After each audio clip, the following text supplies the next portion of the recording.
혀의 권세에 달렸나니. 이런 제목으로 잠언 강의를 이어가겠습니다. 지혜의 잠언은 우리의 언어에 대한 다양한 교훈들을 기록하고 있습니다. 여러 번 이미 언급한 바와 같이 사람의 지혜는 그 사람의 혀, 즉 그의 말을 통해서 가장 빈번하게 드러나기 때문입니다. 우리가 사용하는 언어는 성경에 의하면 반드시 우리에게 어떤 결과를 가져온다고 말씀을 하고 있습니다. 자, 그렇다면 우리의 인생 전체에 있어서 우리가 주로 사용하는 언어가 우리 인생을 결정짓는 데 굉장히 중요한 영향을 미치게 된다라는 것을 우리는 분명히 깨닫게 되는 것입니다. 자, 그러면 이제 성경 속에서 또다시 이 주제를 우리가 확인해 보도록 하겠습니다. 오늘 본문의 20절과 21절에는 또다시 사람의 입에서 비롯되는 말에 대한 교훈을 기록하고 있는 것을 볼 수 있습니다. 자, 20절, 21절을 다시 보면 사람의 배는 그의 입의 열매로 만족되며 그는 자기 입술의 소산으로 충족되리라.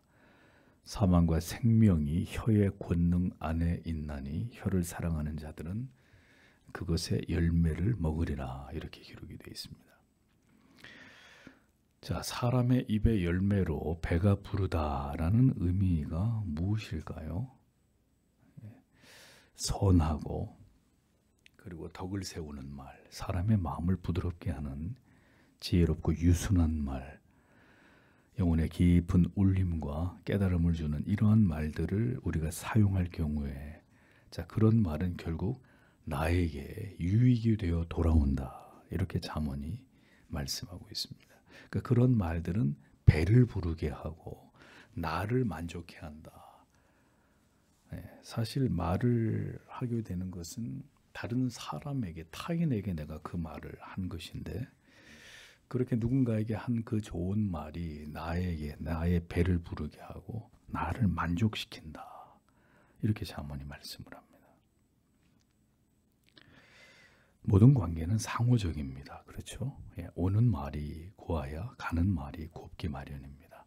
모든 관계가 다 그러한데 특별히 아내와 남편도 마찬가지입니다. 서로에게 좋은 말을 하기 위해 노력한다면 부부의 관계는 나빠질 수 없습니다. 나빠지더라도 어렵지 않게 다시 그 관계가 회복이 되죠. 저 사람과 다른 이견을 말할 때도 우리가 품위와 교양을 지키면서 이렇게 우리의 생각을 표현한다면 상대의 마음이나 감정을 다치게 할 이유가 없습니다. 그러나 우리는 종종 감정이 이성을 압도해버린 상태로 말을 하게 될 때 말의 지혜가 모두 소멸되고 이내 말이 날카로운 검이 되고 독이 될 때가 많이 있음을 경험하게 됩니다. 자, 그러면 결국 그 사람의 마음을 베게 되고 고통과 상처를 받게 만들게 되는 것이죠. 중요한 일을 그르치게 되고 한마디의 말로 인해서 큰 손실을 입게 되는 이런 경우까지 생겨나기 마련입니다. 우리가 음식을 배불리 먹으면 포만감을 느끼게 되듯이 우리의 입에서 나오는 지혜로운 말이 결국 우리에게 참 만족과 영혼의 희열을, 기쁨을 얻게 하는 것이다. 성경이 이렇게 말씀하고 있습니다. 그러니까 말이 나가서 끝나는 게 아니라 내가 한 좋은 말, 그 말이 다시 나에게로 돌아와서 내 배를 부르게 한다. 나로 하여금 힘이 큰 마음에 만족과 기쁨을 얻게 한다라는 거죠. 그러니까 이런 말들을 우리가 사용하기 위해서는 먼저 우리가 그런 좋은 말들을, 좋은 언어들을 많이 듣는 것이 중요합니다. 어려서부터. 아들은 아버지의 언어를 배우게 되고 딸은 어머니의 언어를 자연스럽게 배우게 됩니다. 그래서 아들은 나중에 자신의 아내에게 자기 아버지처럼 말을 하게 되고 딸은 나중에 자신의 남편에게 자기 어머니처럼 말을 하게 됩니다. 그리스도인은 성경의 진리 속에서 진리를 통해서 우리가 깨닫게 된 지혜와 은혜를 통해서 우리의 언어를 담금질을 해야 합니다. 그러기 위해서는 먼저 우리의 마음이, 우리의 영혼이 하나님의 말씀을 통한 은혜의 깨달음으로 채워져야 합니다. 언제나 우리 자신의 영혼을 성찰함으로써 우리의 언어가 우리의 영혼에 채워진 은혜의 지배를 받게 만들어야 합니다.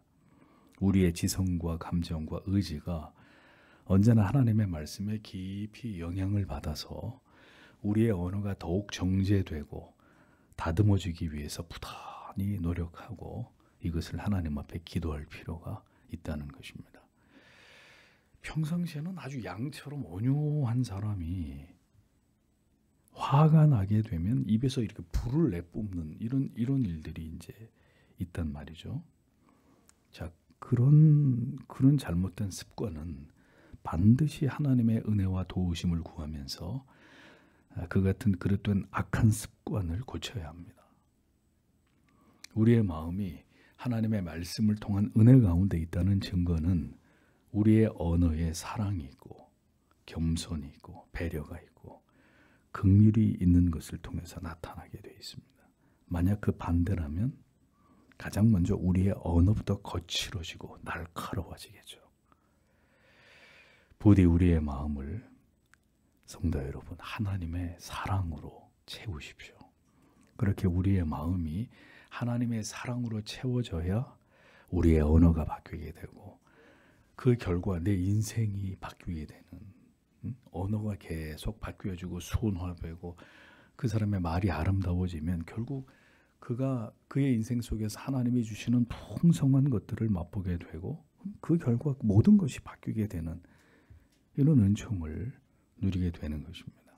그 입술에서 비롯된 결과를 통해서 갈등이 해결되고 상처가 봉합되고 깨어진 관계가 회복이 되는 모든 것도 여기서부터 입에서부터 출발하는 거란 말입니다. 그래서 언제나 우리에게 그리스도의 마음을 주시기를 기도해야 합니다. 주님의 마음을 달라고. 입술이 성화되지 않은 사람의 신앙은 절대로 성화된 믿음이 아닙니다. 입술이 성화되지 않고 다른 나의 삶의 다른 것들이 성화됐다. 그건 인정할 수 없습니다. 우리의 언어가 주의 은혜로 변화되어야 우리가 있는 모든 곳에 행복이 찾아옵니다. 모든 갈등과 다툼과 상처는 바로 입술에서 시작된다는 것을 우리는 절대로 잊지 말아야 합니다. 잠언은 심지어 이 언어의 힘이 얼마나 큰 영향을 미치는지에 대해서 죽고 사는 것조차도 혀의 권세, 말의 능력에 달려있다고 이어지는 21절에서 말씀하고 있죠. 자, 그러니 보십시오. 우리의 말의 지혜가 얼마나 중요한지를 성경이 이렇게 강조하고 있다는 겁니다. 말을 지혜롭게 하면 내가 죽게 되는 경우도 피할 수 있고 또 말의 지혜가 없으면 결국 어리석게도 죽음에 이를 수도 있는 이런 일들이 일어난다 하고 잠언은 교훈을 하고 있습니다. 그러니 살게도 하고 죽게도 하는 말의 권세, 이게 이렇게 엄청난 것이라면 이런 말의 권세를 우리가 누구에게 구해야 되겠습니까? 하나님께 구해야 되는 거죠. 삶과 죽음을 결정할 만큼 중요한 말의 능력조차도 하나님께로부터 우리에게 비롯된다는 것을 안다면 우리는 늘 주님 부디 오늘도 이 하루를 살아가면서 내가 만나는 모든 사람들에게서 이 말의 권세가, 말의 능력이 나타나도록 주님 저를 붙들어 주옵소서. 이런 기도가 매일매일 우리에게 있어야 할 것입니다. 특별히 말을 많이 해야 되는, 말로서 생업을 감당해야 되는 경우라면 더더군다나 이러한 기도가 정말 중요하겠죠.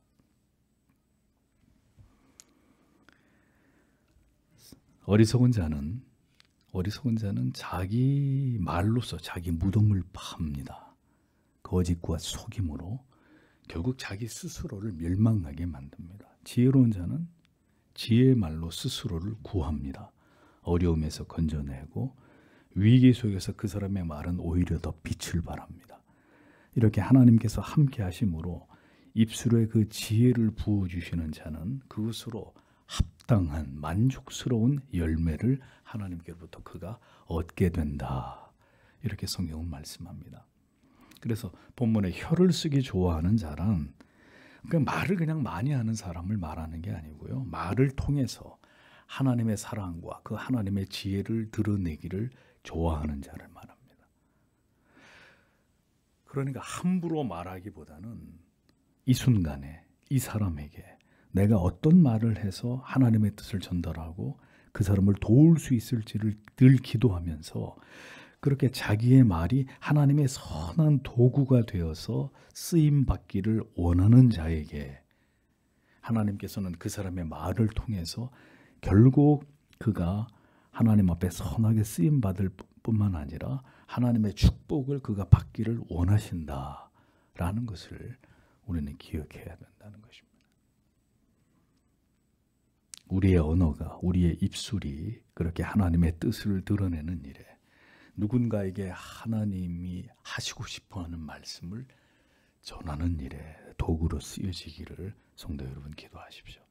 그러니 이렇게 지혜로운 말로 하나님께 영광을 돌리고 그 아름다운 결과를 얻기 위해서는 어떤 일이 필요하겠습니까? 우리의 언어가 먼저 연단되어져야 할 것이고 우리의 언어가 단련되기 위해서는 하나님이 우리의 입의 모든 독을 빼내기 위해서는 우리의 마음과 영혼에서 하나님이 고난을 통해 우리의 죄악을 제거하시는 일들을 행하신단 말입니다. 강박하고 오만하고 자기를 드러내기를 좋아하는 이런 뒤틀린 우리의 마음을 먼저 하나님이 만지신단 말이죠. 그래서 먼저 우리를 하나님 앞에 겸손하게 변화시키심으로 그리고 난 다음에 이제 지혜로운 말로 내가 아니라 그리스도를 드러내는 말로 결국은 우리의 삶을 더 풍요롭게 하고자 하시는 이것이 하나님의 뜻이라는 것을 잠언은 우리에게 가르쳐주고 있는 것입니다. 자, 이어지는 22절을 보겠습니다. 누구든지 아내를 얻는 자는 좋은 것을 얻고 주의 호의를 얻느니라 이렇게 기록이 되어 있습니다. 잠언의 제일 마지막 장의 주제는 현숙한 여인, 현숙한 아내에 대한 말씀으로 이 지혜의 잠언이 마무리되고 있습니다. 잠언 19장 14절은 집과 재물은 조상에게서 상속하거니와 슬기로운 아내는 여호와께로서 말미암느니라 이렇게 말씀하고 있습니다. 성도 여러분, 창세기를 보면 하나님께서 아담을 제일 먼저 지으셨습니다. 아담을 지어놓고 보니 그에게서 한 가지 부족한 점이 있다는 것을 하나님이 아셨습니다. 창세기 2장 20절을 보면 아담이 모든 육축과 공중의 새와 들의 모든 짐승에게 이름을 주니라. 그 다음에 아담이 돕는 배필이 없으므로 이렇게 기록되어 있습니다. 여기서 돕는 배필이라고 번역된 부분에 영어 성경은 help fit for him 이렇게 되어 있습니다.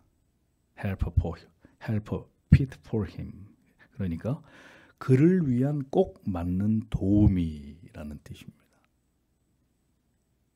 자, 아내의 정의는 그를 위한, 그에게 꼭 맞는 도우미입니다. 하나님께서 부여하신 질서 가운데 아내의 위치는 남편에게 명령하고 남편을 지배하는 위치가 아니라 남편을 돕는 위치입니다. 이 원리를 깨뜨리고 이 위치에서 벗어날 때 가정은 불화하게 되어 있습니다. 성경이 말씀하는 아내의 가장 중요한 조건은 그에게 잘 맞아야 한다는 것입니다. 잘 맞아야 된다. 그러니까 한 남자에게, 어떤 남자에게 잘 맞는 여인, 그게 누구냐? 그의 아내라는 거예요. 아내. 이게 성경이 말씀하는 아내입니다. 그런데 그에게 잘 맞는 아내를 주시는 분이 누구라고요? 하나님이시라고 말씀하고 있습니다. 오늘 잠언은 이것이 하나님께로부터 말미암은 복이고 은총이라고까지 말씀하고 있습니다. 그에게 잘 맞는 도움이 하나님이 그에게 주시는 복이다, 은총이다 이렇게 말씀합니다. 자, 그러면 잘 맞지 않는, 하나님께서 그에게 허락하시지 않은 여자와 결혼을 하면 어떤 재앙이 따르느냐? 잠언 19장 13절에 미련한 아들은 그 아비의 재앙이요 다투는 아내는 이어 떨어지는 물방울이니라. 잠언 21장 9절에 다투는 여인과 함께 큰 집에서 사는 것보다 움막에서 혼자 사는 것이 나으니라. 25장 24절에 다투는 여인과 함께 큰 집에 사는 것 27장 15절에 다투는 아내는 비 오는 날에 이어 떨어지는 물방울이니라. 아직 결혼하지 않은 형제 여러분, 자 이래도 아무하고나 결혼하겠습니까? 예수를 믿지 않아도 얼굴이 이쁘고 뭐 성격이 괜찮고 다른 조건이 만족스러우면 그것으로 족하겠습니까?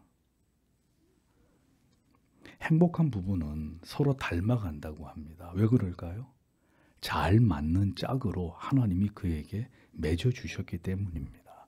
신앙이 같고 사고가 같고 바라보는 방향이 같고 우선순위, 삶의 우선순위와 가치관이 모두 같기 때문입니다. 물론 처음에는 달랐어도 함께 같은 믿음의 길을 걸어가다 보니까 결국 진리 안에서 아름답게 화음이 나도록 조율이 되어 갔기 때문입니다. 자, 그런데 이러한 아내를 여러분이 찾는 것이 아니라 세상에서 눈이 맞는 게 아니라 여러분이 하나님께 기도했고 그 기도의 응답으로 하나님께서는 바로 여러분에게 가장 잘 맞는 돕는 배필로서의 아내를 하나님이 주시는 것이라는 겁니다. 자, 오늘 본문이 이러하기 때문에 아내 여러분들에게 여쭈어봅니다. 남편을 잘 돕고 계십니까? 그에게 잘 맞는 옷처럼, 영어 당에서 피트가 잘 맞다 이런 말이잖아요. 옷을 이렇게 옷을 맞출 때 피트라는 단어를 쓰잖아요. 나에게 잘 맞는 옷처럼 남편에게 잘 맞추어져 가면서 살아가고 계십니까? 남편에게 맞추지 않고 나에게 맞추라고 주장하고 윽박 지르고 있지 않나요? 그렇게 나를 주장하면 그것이 바로 가정을 재앙으로 만드는 일이 되는 것입니다. 남편에게 그를 돕는, 그에게 잘 맞는 하나님이 그에게 주신 선물로서의 아내의 역할을 잘 감당해야 되는데 네가 나한테 맞춰. 네가 나한테 맞춰서 살아. 옷이 사람에게 맞추어져야지 사람이 옷에 맞출 수는 없습니다. 그러면 전자는 멋있고 아름답게 보이지만 옷이 사람에게 맞춰지면 멋있고 기품 있고 아름다워 보이지만 후자는요. 사람이 만들어진 옷에 맞추려면 어떻게 될까요? 뭔가 사람이 좀 모자라 보이고 멋도 나지 않고 어색해 보이겠죠. 하나님을 경외하고 사랑하며 배필을 위해 기도하고 내 자신의 신앙의 성장을 위해 언제나 노력하는 자에게 하나님은 이러한 아내를, 이러한 남편을 만나게 해 주십니다. 가정은 지혜로운 아내를 통해서 세워지게 됨을 잠언은 계속해서 이것을 반복해서 말씀합니다. 남편은 가정을 책임지는 존재이지만 그는 직장에 나가서 세상에 나가서 수고하고 힘쓰고 가정을 위해 경제적인 문제를 책임져야 되는 게 남편들의 역할입니다. 그러니까 절대적으로 많은 시간을 세상에서 보낼 수밖에 없습니다. 그 남편의 빈 공간을 가정에서 잘 메우면서 그를 돕는 일은 아내들의 몫입니다. 그렇게 그를 돕는 것이 아내 된 여인들의 사명입니다. 그런 아내를 모든 남편들은 자신보다 더 연약한 그릇으로 알아서 그녀를 보호하고 지키고 지극히 사랑해 주어야 합니다. 결국 그 지혜로운 아내로 인해서 남편도 하나님을 더욱 경외하게 되고 하나님을 사랑하게 되며 언제나 아내의 지혜로운 조언으로 인해서 또 그녀의 기도로 남편은 항상 하나님의 뜻에 순종하면서 하나님이 기뻐하는 길을 걸어가게 되는 것입니다.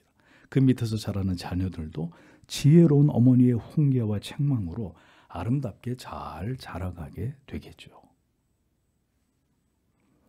이 땅에 태어난 남자들이 하나님께로부터 받는 가장 축복의 선물은 부도 명예도 권력도 아닙니다. 이 땅에는 모든 남자들에게 최고의 축복은, 최고의 선물은 아내다라는 사실을 잊어서는 안 됩니다. 모든 아내들은 하나님이 그 남자에게 주시는 최고의 선물입니다. 바로 당신을 돕는, 당신에게 가장 맞는 여인, 그녀가 바로 당신이 이 땅에서 하나님께로부터 받은 가장 큰 은총이다 라는 사실을 잊어서는 안 됩니다. 함께 하나님의 뜻을 이루어 나아가는데 그렇게 귀한 나의 도움이라면 그녀의 행복을 위해서 모든 노력을 다하고 그녀를 사랑하고 행복하게 해주는 것 또한 남편들의 몫이 되는 것이죠. 자, 지금 아내들의 얼굴을 한번 쳐다보십시오. 그녀가 여러분들로 인해서 행복해하고 있는지를 생각해 보십시오. 오늘은 이 말씀으로 저를 포함한 모든 남편들이 깊이 우리 자신을 돌아보는 이런 시간이 되기를 바랍니다. 그리고 아내 여러분, 성경이 말씀하는 여러분들의 사명과 임무, 여러분들에게 주어진 질서와 여러분들의 위치를 다시 생각하십시오. 가정의 평화와 행복은 지혜로운 여러분에게 달려있는 것입니다. 우리의 언어를 다시 생각해보고 부디 우리에게 가정에서든 직장에서든 교회에서든 우리에게 지혜로운 말을 할 수 있는 은총을 하나님께서 오늘도 우리 모두에게 허락해 주시기를 하나님 앞에 간절히 기도하고 돌아가도록 하겠습니다. 기도하겠습니다.